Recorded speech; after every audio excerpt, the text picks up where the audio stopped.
Ryan Wesley Routh, 59-year-old, has been found guilty on all 5 counts for September 15, 2024's attempt to assassinate Donald Trump at his West Palm Beach golf course.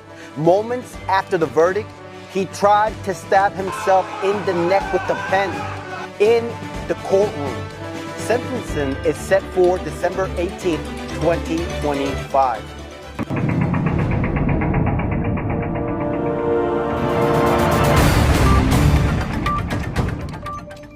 Welcome back to the Raw Report, where money meets news. Tonight, the conviction of Ryan Routh and the paper trail behind the man prosecutors say spent weeks planning an assassination attempt. We'll start with the case that just ended in a guilty verdict. Then we'll roll back through 2 decades of charges and convictions that mostly resulted in probation or suspended sentences. Until now. The attempt on September 15th, 2024, West Palm Beach Golf Club. Prosecutors say Routh aimed a rifle through shrubbery as Trump played.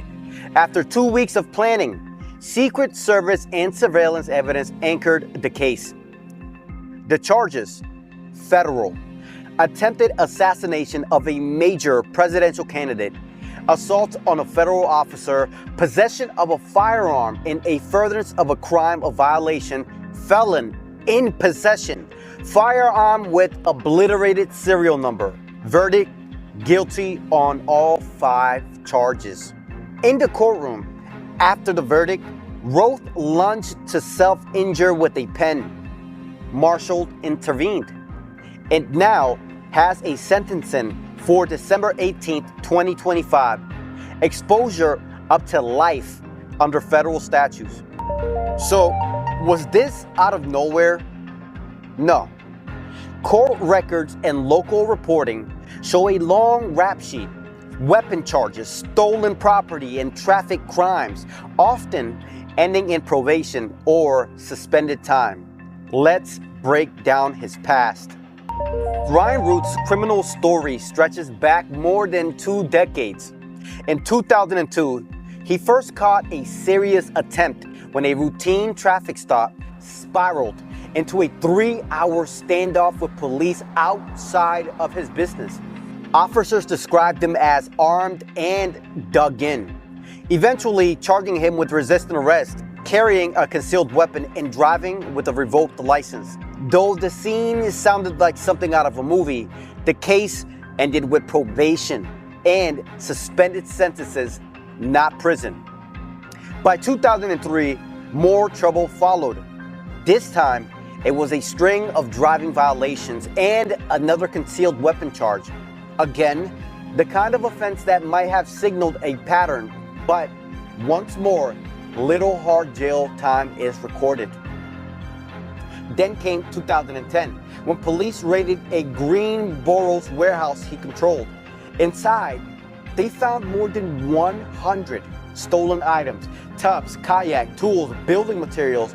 He was convicted for possession of stolen goods, yet even then, the penalty was probation. Over the years, reports mention dozens, if not over 100 criminal counts tied to him. Over 100. But consistently, the system let him walk away with life sentences. For years, Routh managed to avoid prison. He racked up weapon charges, theft counts, even a warehouse packed with stolen property, and still walked away with probation. But the Florida case was different. Federal prosecutors brought out digital forensics, surveillance photos, and testimony that painted a chilling picture of intent. And when Routh decided to present himself, the gulf in preparation became obvious. The government lined up 38 witnesses. Routh had 3. He argued that since he never pulled the trigger, he couldn't be guilty of attempted assassination. The jury didn't buy it.